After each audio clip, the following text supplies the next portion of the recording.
Hello दोस्तों, स्वागत एक बार फिर आपका। और इस वीडियो में आज हम चर्चा करेंगे नशे के कुछ कारण, अर्थात वो कौन-कौन से कारण हैं या कारक हैं जिनके फलस्वरूप व्यक्ति नशे के मकड़ जाल में फंसता हुआ चला जाता है। शुरुआत करते हैं नशे का अर्थ एवं परिभाषा से। मादक द्रव्य या जो नशीली दवाओं का दुरुपयोग है, इसको हम सब्सटेंस अब्यूज भी कह सकते हैं, ड्रग अब्यूज भी हम कह सकते हैं। उसका मतलब क्या है? अवैध पदार्थ, अर्थात वो पदार्थ जिनको खरीदना, उनका उगाना, प्रोडक्शन करना, इस्तेमाल करना, कंज्यूम करना, अपने पास रखना, दूसरे को बेचना इत्यादि कानूनी रूप से वैध नहीं हो, तो ऐसे पदार्थों को हम अवैध पदार्थ कहते हैं। जैसे कोकीन है, हेरोइन है, इस टाइप के नशे की वस्तुएं।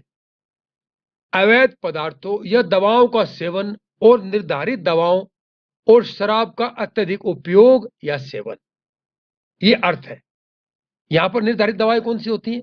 जो डॉक्टर्स व्यक्ति को प्रिस्क्राइब करके देते हैं कि आप ये दवाई खाएं तो आपको आराम मिल जाएगा। उन दवाइयों का दुरुपयोग, दुरुपयोग मतलब ज्यादा उसका उपयोग, बीमारी ना होने के बावजूद नशे के लिए उनका उपयोग दुरुपयोग कहलाता है। और शराब का भी, शराब तो अवेलेबल है, लेकिन बहुत अत्यधिक मात्रा में उसका सेवन करना, उसका उपयोग करना दुरुपयोग कहलाता है। तो national health portal of India भी करीब करीब यही बात कहता है। वो कहता है कि शराब, अवैध दवाओं, अवैध पदार्थों और मनोसक्रिय पदार्थों का हानिकारक या खतरनाक स्तर तक उपयोग करना नशा कहलाता है। ठीक है, शराब को आप समझ सकते हैं, अवैध पदार्थों की बात मैंने कर दी है। यहां पर एक मनोसक्रिय पदार्थ है, साइको एक्टिव ड्रग्स। ऐसी दवाएं जो व्यक्ति को मानसिक रूप से एक्सेसिवली एक्टिवेट कर दें, सक्रिय कर दें, उनको मनोसक्रिय पदार्थ कहते हैं। व्यसन की अवधारणा, नशे की अवधारणा। याद रखें, नशा एक प्रकार का रोग होता है और नशे के अंदर मुख्य रूप से 3 विशेषताएं पाई जाती हैं। यूं कह लीजिए कि जिस व्यक्ति में ये 3 विशेषताएं मिले, उसे हम कह सकते हैं कि वो किसी न किसी प्रकार के व्यसन का शिकार हो चुका है। कौन-कौन सी विशेषताएं हैं? कंपल्सिव यूज, यानी कि हिंदी में इसको कहते हैं बाध्यकारी उपयोग। दूसरा है अनियंत्रण की स्थिति, लॉस ऑफ कंट्रोल। और तीसरी विशेषता है हानिकारक प्रभाव के बावजूद उसका निरंतर उपयोग। ये हानिकारक परिणाम का मतलब है कि व्यक्ति को पता है कि उसके शरीर पर इस वस्तु के उपभोग के कारण काफी नुकसान हो रहा है, उसके बावजूद उसका उपयोग करना। बाध्यकारी उपयोग का मतलब है व्यक्ति अगर मन में चाह रहा है कि मैं उसका उपयोग ना करूं, तो भी शरीर अपने आप उस पदार्थ के सेवन की ओर चल देता है। व्यक्ति का कोई भी किसी प्रकार का नियंत्रण अपने शरीर पर ही नहीं रहता, अगर हम उस पदार्थ के उपभोग के संदर्भ में बात करें तो। दूसरा है अनियंत्रण की स्थिति, लॉस ऑफ कंट्रोल। व्यक्ति अपने ऊपर, अपने मानसिक स्थिति पर, आपकी शारीरिक स्थिति पर, इन पर एक प्रकार का नियंत्रण पूर्ण रूप से खो देता है और प्रतिकूल परिणाम के बावजूद निरंतर उपयोग करना।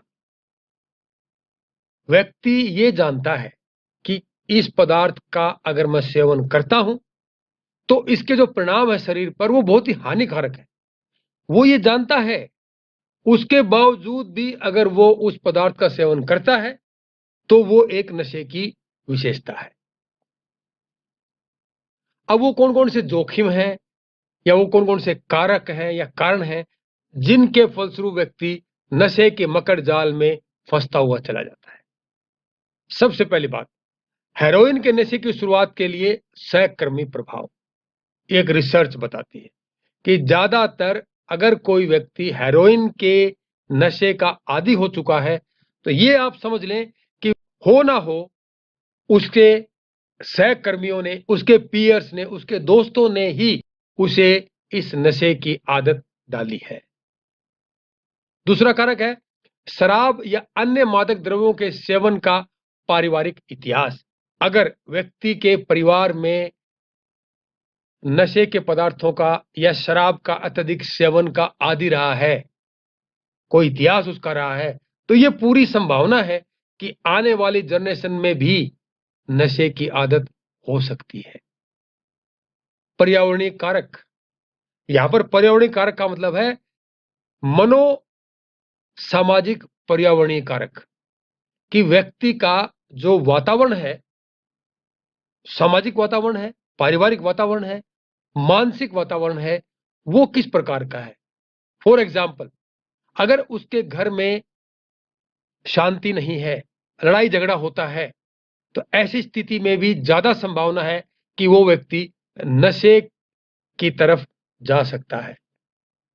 दबाव, तनाव और अन्य मनोवैज्ञानिक कारक, जैसे कोई ट्रोमेटिक इवेंट हो, दर्दनाक घटना घटी हो पहले से, या कोई मेंटल डिसऑर्डर उसको हो गया हो, या फिर व्यक्ति डिप्रेशन का शिकार हो गया हो, या फिर व्यक्ति किसी अन्य मानसिक विकार से ग्रसित हो गया हो।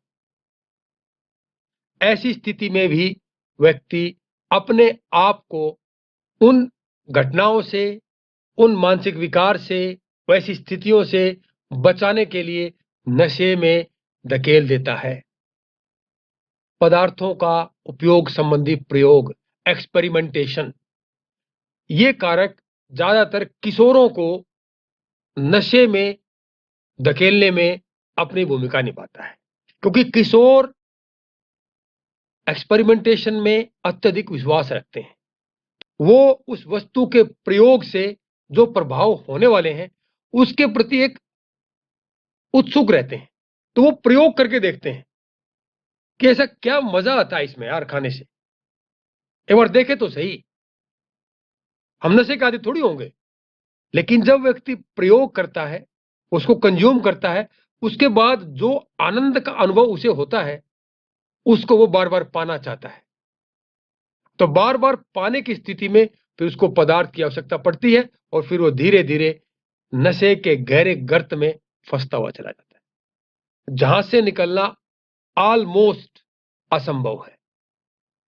आसान उपलब्धता।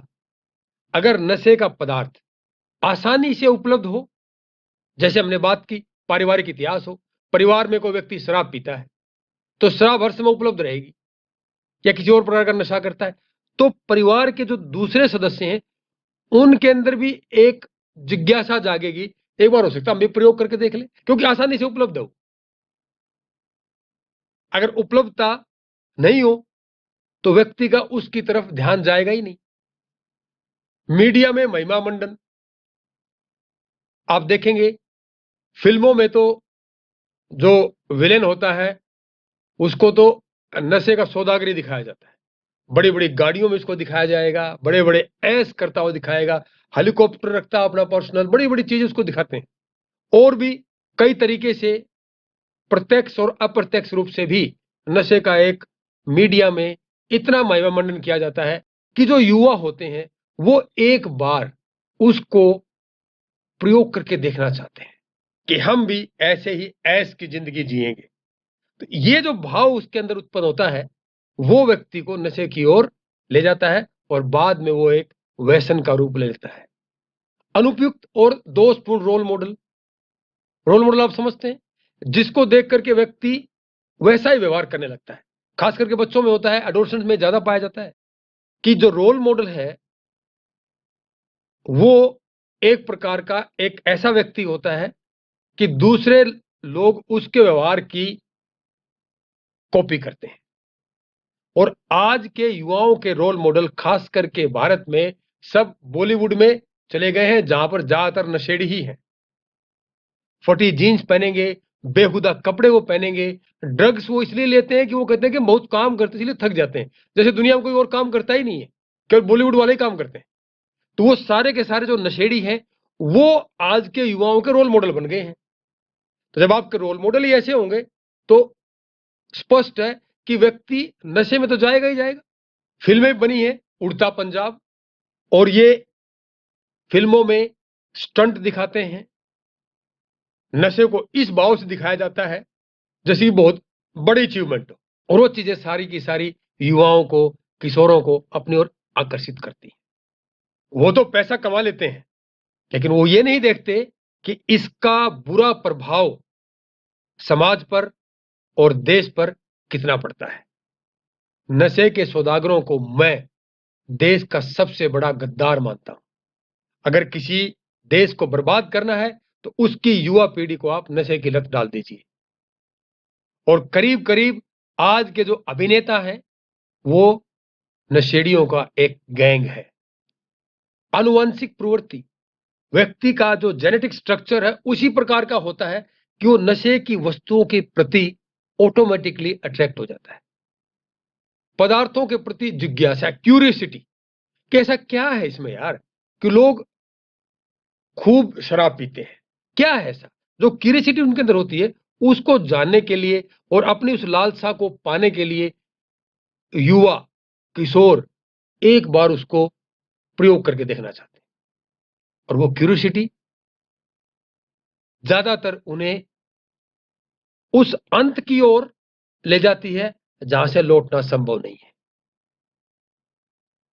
बहुत सारे परिवार उजड़ते, बर्बाद होते देखे गए हैं। रोमांच की तलाश, रिस्क उठा, नाम बना। एक शीतल पेय कंपनी है भारत में जो ये टैगलाइन देती है, रिस्क उठा, नाम बना। उसके नाम पर युवाओं को दिग्भ्रमित कर रही है, जहर पिला रही है। अब रिस्क उठा, नाम बना, रिस्क कौन उठाएगा? बड़े तो नहीं उठाएंगे, जिनका जिम्मेदारियां हैं वो नहीं उठाएंगे, बच्चे भी रिस्क नहीं उठाएंगे, तो कौन उठाएगा? युवा, किशोर। और किसी भी देश की रीढ़ होती है युवा, उन्हीं को बरगलाया जा रहा है। ठीक है, उससे नशा नहीं होता है, लेकिन शरीर के लिए वो बहुत ही खतरनाक शीतल पेय है। इसी प्रकार से युवा नशे के पदार्थों के माध्यम से एक रोमांच की तलाश करते हैं, सेंसेशन। ये जो तलाश है, शुरू शुरू में तो मजा आता है, लेकिन बाद में वो नशे का जो पदार्थ है, वो वस्तु है, उस व्यक्ति को आप मजा लेती है। फिर वो व्यक्ति नशा नहीं करता है, फिर नशा उसको करता है। आत्मसम्मान की कमी, जिन लोगों में सेल्फ रिस्पेक्ट की कमी पाई जाती है, ये देखा गया है कि वो लोग भी नशे की ओर आसानी से कदम बढ़ा लेते हैं। कई स्थितियां ऐसी आ जाती हैं जिसमें व्यक्ति अत्यधिक दबाव महसूस करता है, तनाव महसूस करता है, उससे वो कोप अप नहीं कर पाता, तो क्या करता है? उससे वो बचने की कोशिश करता है, एस्केप करने की कोशिश करता है। और वो किस तरीके से? नशे के माध्यम से, क्योंकि नशा उसको टेम्परेरी रिलीफ देता है। टेम्परेरीली व्यक्ति उस स्ट्रेस को, उस दुर्घटना को भूल जाता है, लेकिन वो पीछा नहीं छोड़ती है। टेम्परेरी रूप से तो व्यक्ति उसको भूलता है, लेकिन उसके साथ साथ उसके पदार्थ के कंजम्पशन की गति बढ़ती चली जाती है और व्यक्ति नशे के अंधेरी गली में जाने अनजाने बढ़ता चला जाता है। और नशा जीवन की डोर को काट देता है। निम्न आत्मनियंत्रण, व्यक्ति के ऊपर स्वयं का ही नियंत्रण ना हो, कंट्रोल ना हो, तो भी वो नशे के प्रति अट्रैक्ट होने लगता है। अगर किसी युवा का, किशोर का या बच्चे का परिवार सही से उस पर नियंत्रण नहीं रख पाता है या उसको समय पर मदद उपलब्ध नहीं करवा पाता है, तो भी वो बच्चा या वो किशोर नशे की तरफ आसानी से बढ़ सकता है। और ऐसा देखा भी गया है।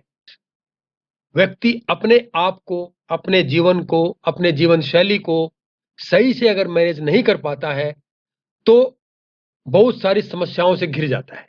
फिर उन समस्याओं से वो पलायन करने की कोशिश करता है, बचने की कोशिश करता है और उस बचने की प्रक्रिया में वो नशे के पदार्थ कंज्यूम करने लगता है और फिर वही बात नशे के उस गहरे कुएं में जाता चला जाता है जहां से लौट कर आना लगभग असंभव है।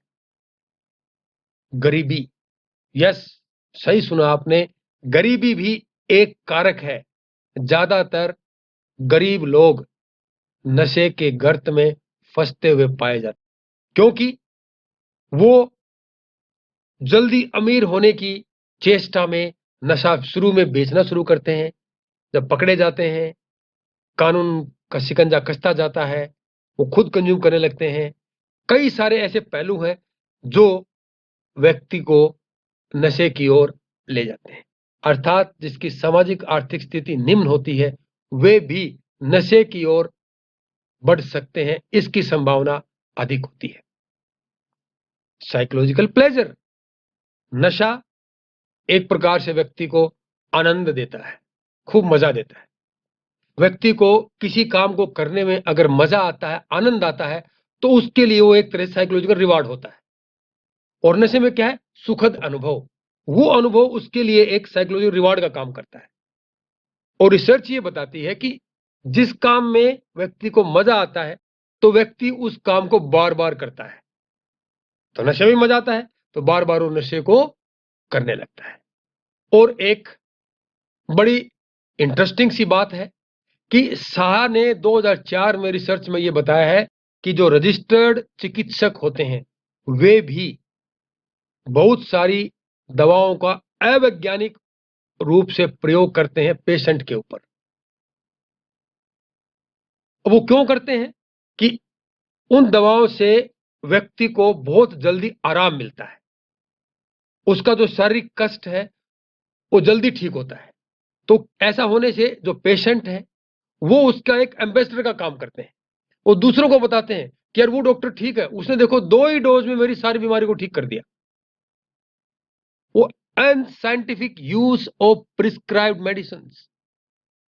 यस, ये सत्य है कि डॉक्टर्स भी नशे की लत लगाने में कहीं ना कहीं जिम्मेदार हैं। नशा एक सेल्फ डिस्ट्रक्टिव बिहेवियर है, इससे बच के रहना भाई लोगों। दोस्तों, ये मेरे संदर्भ, अगर आप इन कारकों को और इन कारणों को और गहराई से जानना चाहते हो तो इन संदर्भ को एक बार आप जरूर देखिए। वीडियो के कंटेंट्स आपको कैसे लगे? अगर अच्छे लगते हैं तो औरों को बताएं, कोई कमी लगती है तो आप मुझे बताएं। मेरे कमेंट बॉक्स में कमेंट लिख सकते हैं, मुझे ईमेल भी कर सकते हैं और मेरे डिफरेंट टाइप की सोशल नेटवर्किंग वेबसाइट पर आईडीज हैंडल्स हैं जो आपके सामने हैं, उनके द्वारा भी आप मुझसे कनेक्ट हो सकते हैं। और अगली वीडियो जो हमारी रहेगी वो रहेगी नशे के दुष्परिणाम। बहुत इंटरेस्टिंग इमेजेस में दिखाने वाला हूं उसमें, तो आप उसको देखना ना भूलें।